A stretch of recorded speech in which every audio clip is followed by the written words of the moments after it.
Estamos con la naturaleza humana de Cristo.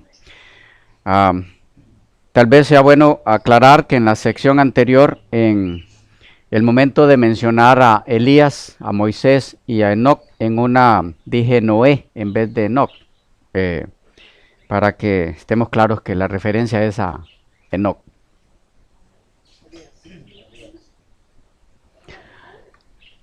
Dije Noé en vez de Elías, ¿ya?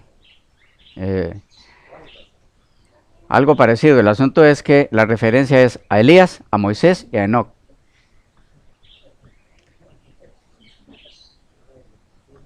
Bien, estábamos por leer la de otro comentador, en este caso MacArthur, comentario MacArthur del Nuevo Testamento de Editorial Portavoz, comentario a Romanos, la página 453, dice: la ley no puede hacer justos a los hombres, sino que solamente puede sacar a la luz su injusticia, la del hombre, y condenarlos por ello.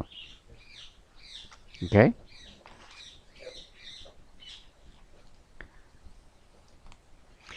Pues bien, lo que la ley no podía hacer por sí misma en la carne de pecado, Dios lo logró en la humanidad del Salvador. Vamos captando.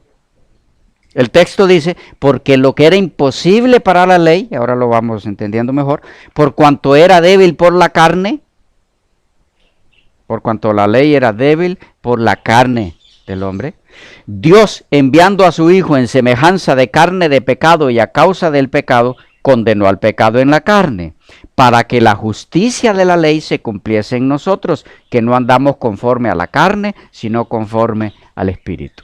Ahora podemos aprenderlo de memoria, ya con un sentido más de comprensión. La alabanza y la gloria sean al nombre del Señor. Que su poder sea exaltado, porque lo que Él logró en la humanidad de su Hijo, lo que se logró con la encarnación de Cristo, es para su gloria. Pero, ¿cómo fue esa humanidad? El apóstol la describe como en semejanza de carne de pecado. ¿Qué significa eso? En semejanza de carne de pecado. Se han escrito cualquier cantidad de materiales al respecto. Antes de entrar en esa área, la central de nuestro texto en análisis, quisiera brevemente volver sobre un punto básico para entender lo que fue logrado por nuestro Señor al tomar humanidad en semejanza de carne de pecado. Me refiero a la primera parte del versículo 4, que dice, para que la justicia de la ley se cumpliese en nosotros. ¿Qué es la justicia de la ley? ¿Y cómo se cumple en nosotros? ¿Y quiénes son esos nosotros? Empecemos por la primera. ¿Qué es la justicia de la ley? La palabra justicia aquí viene del griego dikaioma. Dikaioma. El texto griego dice textualmente, el justo requisito de la ley. O lo que es lo mismo, la justa exigencia. Dikaioma expresa el pensamiento de aquello que es establecido como correcto. Por lo tanto, Pablo aquí se está refiriendo a las justas exigencias de la ley o a la obediencia a sus justos requerimientos. Es decir, la justicia de la ley es la observancia estricta, específica y total de cada uno de sus requerimientos. O como lo traduce el conocido Granfield, de modo que el justo requerimiento de la ley se cumplirá en nosotros. Esa es la traducción que él hace. Y Ironside, en estudios sobre la epístola a los romanos de editorial CLIE, 1991, la página 75 y la 76, dice: la ley demandaba rectitud e integridad de un hombre cuya naturaleza era absolutamente corrupta y pervertida, y que por lo tanto solo podía dar frutos de corrupción. El Espíritu Santo produjo en el nuevo hombre una nueva naturaleza, y ligados a esta nueva vida hay nuevos afectos y deseos, por lo que el hombre que está en Cristo es capaz de responder gozoso a la voluntad de Dios revelada en su palabra. De esta manera, termina diciendo él, de esta manera la justicia de la ley se da en el hombre que no anda según la carne, ni en el poder de la antigua naturaleza, sino según el Espíritu, o sea, en sujeción al Espíritu, quien ahora nos posee en Cristo. Así se cumple entonces en nosotros la justicia de la ley, llevándonos por su pura gracia a través de la confianza en los méritos de Cristo y en entrega total de nuestras vidas a su Espíritu, a la obediencia a su ley. Viviendo en nuestra humanidad la vida que Cristo vivió al estar ligados a su naturaleza divina implantada en nosotros.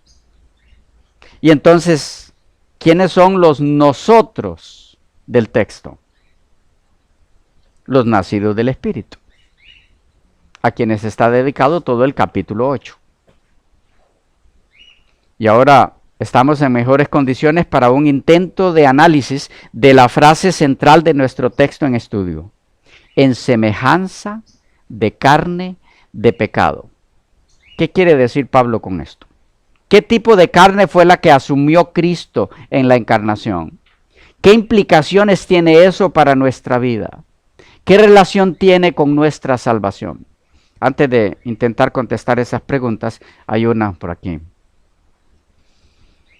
Mi pregunta es, ¿Jesús en todo momento ocupó del Espíritu Santo, así como nosotros también del Espíritu Santo ocupamos?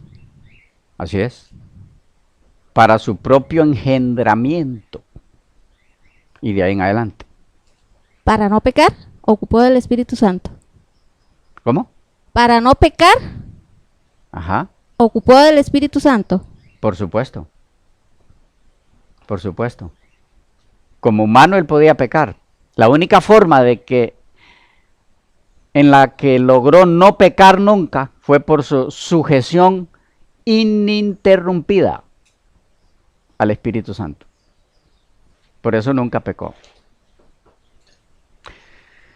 La Biblia lo dice así: Dios estaba en Cristo, reconciliando al mundo consigo mismo.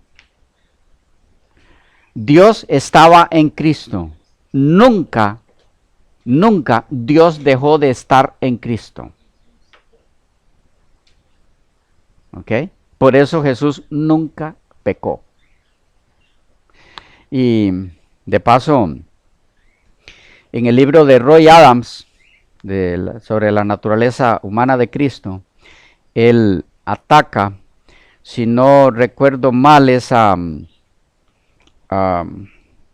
Waggoner, o uno de los pioneros, me parece que es a Waggoner, porque ese pionero en determinado momento declaró, y está allí en los documentos, que Jesús no podía pecar.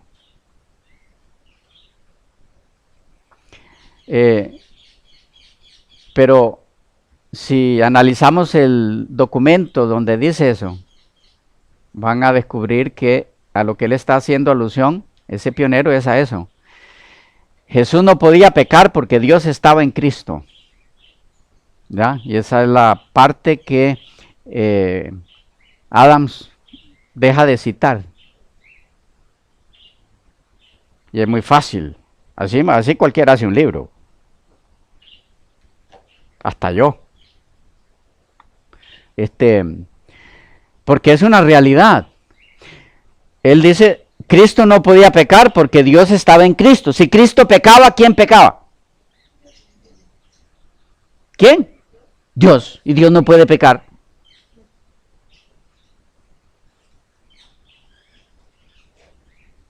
Es diferente a lo que sostienen algunos por allí, que Jesús no podía pecar, pero no en ese contexto, sino que como hombre, Él no podía pecar.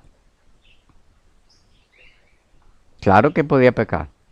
Si no, todo es un fraude.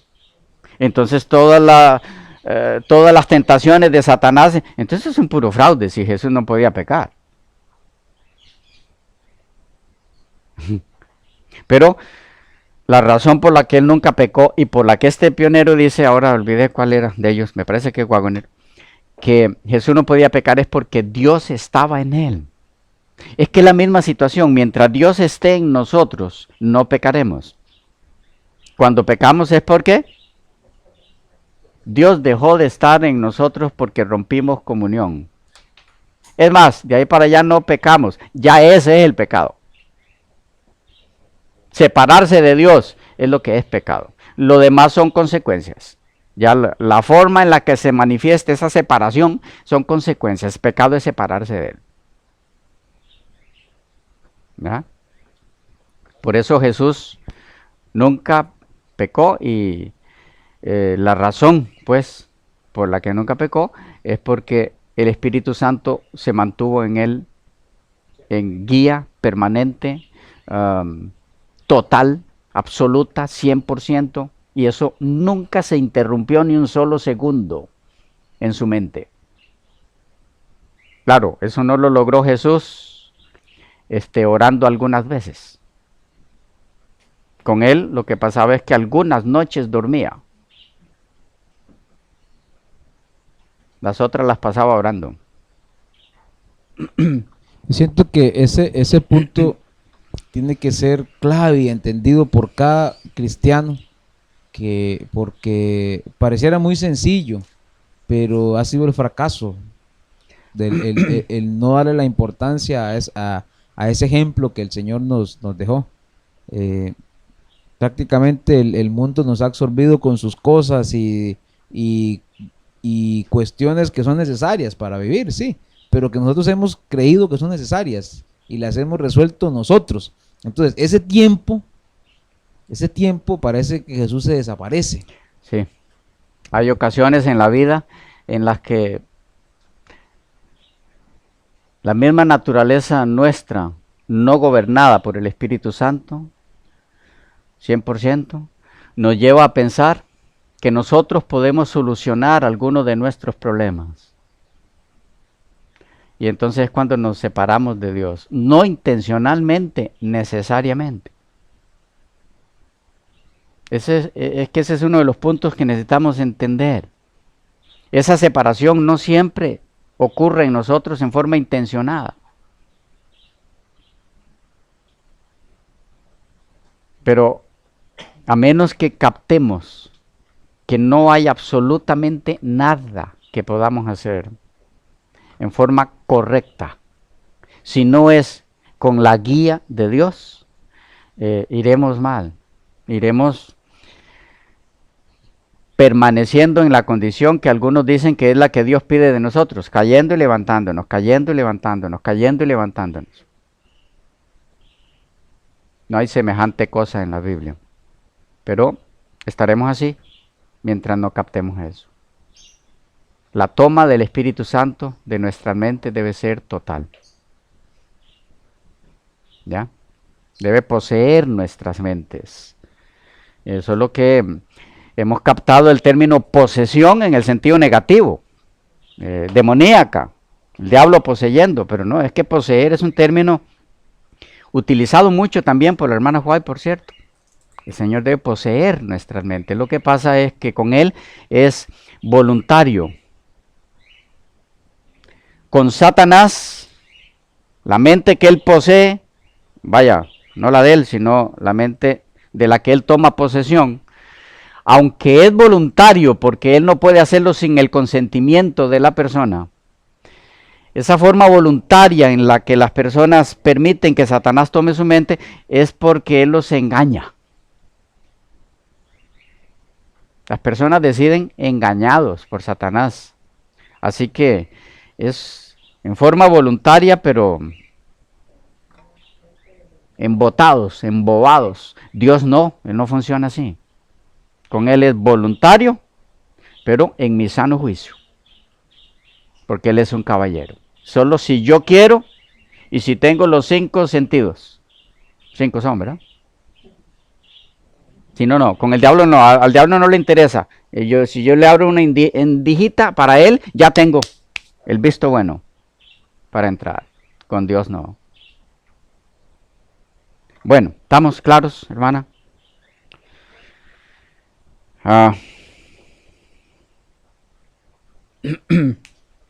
Las preguntas que teníamos pendientes. ¿Qué tipo de carne fue la que asumió Cristo en la encarnación? ¿Y qué implicaciones tiene eso para nuestra vida? ¿Qué relación tiene eso con nuestra salvación? A partir de aquí, considero pertinente aclarar 2 puntos. 1, que estamos entrando en aguas profundas y solo podremos navegarlas sin peligro de confusión, tomados con ambas manos de las manos de aquel en quien habita toda la plenitud de la deidad, Cristo el Señor. Y debo advertir que muchos, como demostraremos en esta exposición, se han aventurado a navegar estas aguas desde sus propios botes, tan solo para ser arrastrados por las fuertes y poderosas olas, encallando en diferentes tipos de doctrinas extrañas, y algunas de ellas herejías de las más seductoras y destructoras de la fe simple en el escrito está. Muy al punto, por lo tanto, nos viene el inspirado consejo del Señor a través de Elena de White. Le dije que se las iba a dar, ¿verdad? Mensajes selectos, 1969, la página 268. La humanidad del Hijo de Dios es todo para nosotros. Es la cadena áurea que une nuestra alma con Cristo y mediante Cristo con Dios. Esto ha de ser nuestro estudio. Cristo fue un verdadero hombre, dio prueba de su humildad al convertirse en hombre. Sin embargo, era Dios en la carne. Cuando tratemos este tema, haríamos bien en prestar atención a las palabras pronunciadas por Cristo a Moisés en la zarza ardiente.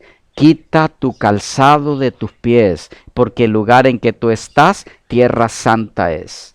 Debiéramos emprender este estudio con la humildad del que aprende con corazón contrito. Y 2, segundo punto que quisiera aclarar antes de contestar esas preguntas. El hecho de que el tema sea tan sagrado y misterioso nos da lugar a otro error igual de peligroso que el mencionado en el punto anterior. A saber que, como es un tema tan profundo, a tal grado que tiene dividido el terreno entre los más grandes teólogos, es mejor no profundizar mucho en él para evitar confusiones. ¿Ha escuchado eso? Esa actitud es vergonzosa y es deprimente para un hijo de Dios, puesto que la razón por la cual este tópico, la naturaleza humana de Cristo, se ha vuelto tan conflictivo, es debido a que este tema es precisamente el mismo corazón del Evangelio. Es el centro mismo del plan de salvación. Y es a la vez precisamente por eso que no han faltado en todas las épocas, desde la encarnación del Verbo de Dios hacia acá, personas que se hayan dedicado a ensuciar, a enturbiar las aguas para que la correcta comprensión de este asunto no se dé. En todo este conflicto de ideas foráneas a las escrituras, ajenas al escrito está, los hijos de Dios, los que confían en su palabra, tienen el deber de indagar con humildad, como hemos leído en el consejo, pero también con cautela. ¿Qué es la verdad? Más aún tratándose de un tema de tanta envergadura como este. Elena de White lo expresó de otra forma. Mensajes selectos de 1969, página 286. Esto ha de ser nuestro estudio. El estudio de la encarnación de Cristo es un campo fructífero que recompensará al escudriñador que cava profundamente en procura de la verdad oculta. ¿Qué dice entonces? ¿No estudiarlo porque causa problemas, confusión? Con esto en mente, abordemos entonces nuestra frase en estudio, en semejanza de carne de pecado. Pero había unas manos. ¿Ya no? Ok. Tenemos en este texto dos secciones bien definidas que estudiaremos por aparte, es decir, cada una en su momento. Y luego miraremos la perfecta unión que forman. Uno es en semejanza de, y la otra, carne de pecado. Vamos a la primera. En semejanza de. ¿Qué tenemos aquí? Tenemos un término que puede darnos mucha luz respecto al tipo de naturaleza humana que Jesús asumió. El vocablo semejanza aquí viene del griego homoiomati. Homoiomati. El término se utiliza en el Nuevo Testamento 6 veces. 6 veces. Romanos 1:23, Romanos 5:14, Romanos 6:5, Romanos 8:3, Filipenses 2:7 y Apocalipsis 9:7. Repito para los que acostumbran a anotar. Romanos 1:23, 5:14, 6:5, 8:3, 2:7 y Apocalipsis 9:7. Los que gustan de confirmar, si hay alguno por allí que se me cruzó, por favor me avisa, que a veces entre tanto texto se me cruza alguno. Pero creo que están bien ahí. Una mirada a estas ocasiones irá dándonos guía en cuanto al significado y luego de esto trataremos de entrar un poco en el significado de la raíz de este término, que es homoios. Homoios. Veamos pues el primer texto donde aparece el término homoiomati. Romanos 1:23. Y cambiaron la gloria del Dios incorruptible en semejanza de imagen de hombre corruptible, de aves, de cuadrúpedos y de reptiles. ¿Leemos de nuevo?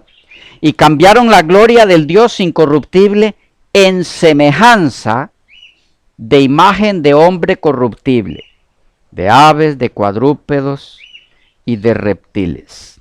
En este caso, Pablo está haciendo alusión a los hombres que en vez de adorar a Dios en espíritu, según Juan 4, 23 y 24, como debe hacerse, no contentos con la revelación de que Dios hace de sí mismo en la naturaleza, según Romanos 1:20, prefirieron representarlo mediante imágenes a semejanza de hombres, de aves, de cuadrúpedos y de reptiles.